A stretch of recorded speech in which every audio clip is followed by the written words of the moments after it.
Sa laing balita, 17 anyos may responsable sa pagpanghulga sa usa ka tungaan sa Olango Island.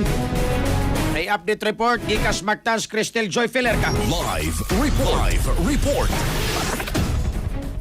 Nailhan na sa Lapu-Lapu City Police Station 1 ang taong nagpaluyo sa dummy account nga Leonido Inok nga maoy nagpost og pagpanghulga sa Nemesio Epifanio Taneo Memorial High School sa Barangay Tinggo, Olango Island niadtong Lunes, Hulyo 6. Usa kini ka 17 anyos o grade 12 nga tinun-an sa mong tunghaan ug na-rescue na sa personnel sa Station 1 inabagan sa Women and Children Protection Desk kagahapong adlaw Hulyo 7 pasado alas 12:50 sa udto. Nasubay ang mga tinun-an pinaagi sa gilusad nga investigasyon ug giangkon usab sa menor de edad ngadto sa mga otoridad nga iya kining nabuhat aron nga masuspenso usab ang klase sa naasoy tunghaan susama sa nahitabo sa Talisay City. Apan gitataw sa 17 anyos nga wa say intensyon nga tinud-on ang maong pagpanghulga. Ana karon sa kustodiya sa WCPD ang mong tinun-an ug adunay gibuhat nga intervention ang VAUC desk sa Barangay Talima ug ang eskwelahan aron nga magpadayon gihapon kini sa pagtungha pinaagi sa modular classes. Subay sa nahitabo, nanawagan si Mayor Cindy Chan ngadto sa publiko nga gamiton ang social media sa sakto nga pamaagi.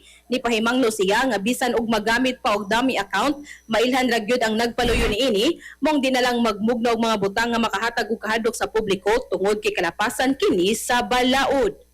Para sa atong mga katropa nga gustong palig-unon ang immune system, malikayan ang ubo, hilan at labad sa ulo, di makahilab sa tiyan, ang Sunthone Vitamin C, the alkaline vitamin C, maoy haom alang kanato mga katropa.